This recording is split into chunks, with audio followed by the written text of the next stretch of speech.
Hi, I'm Bob Lichtman. I'm very privileged to be your Federation's Chief Jewish Learning Officer. Today we stand between Torah readings that describe events of biblical proportions.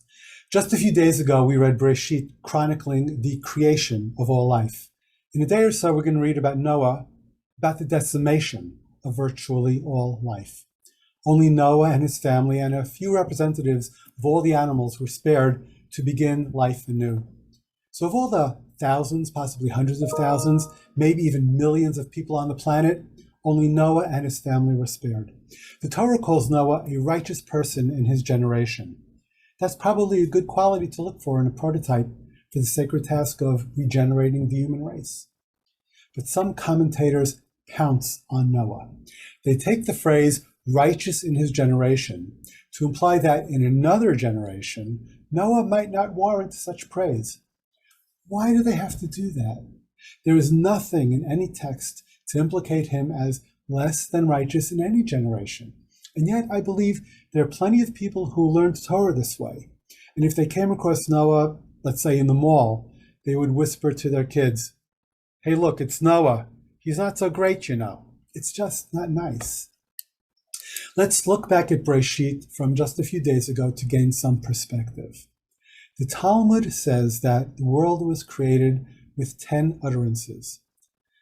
Now, here they go. God said, "Let there be light." God said, "Let there be an expanse in the midst of the water." God said, "Let the water below be gathered into one area." And so on and so forth. 4, 5, 6, 7 utterances, 8 utterances, 9 utterances, the last one being a blessing. God blessed the seventh day and made it holy. 10 careful, calibrated wishes, and life on earth was resplendent. 1 week later, we stand with Noah. God no longer likes what God sees. It is no longer good. God sets out to destroy all earthly life, and God seals the decree with just one utterance. "I will blot out from the earth the men whom I created, men together with the beasts, creeping things, and birds of the sky, for I regret that I made them." God turns to righteous Noah and instructs him to build the ark.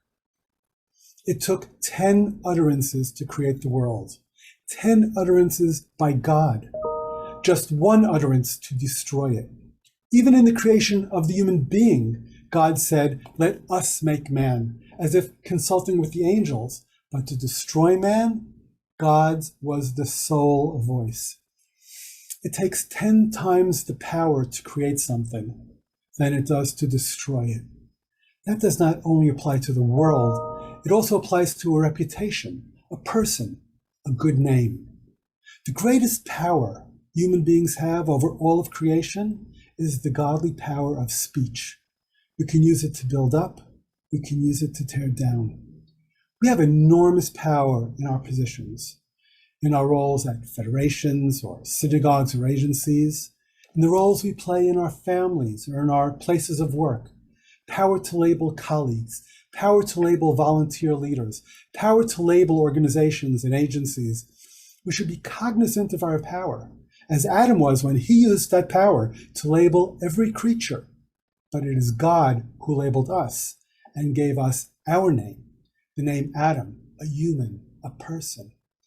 Let us be mindful of the power that we wield with our words and use that power to build up, even if it takes 10 times more effort to do so than to destroy. Because unlike God after the flood, we do not possess the power to rebuild what we tear down with one careless word. Let's also remember that it's not only through God and Adam, but through the efforts of a righteous person named Noah that we are here today to say to one another, Shabbat Shalom.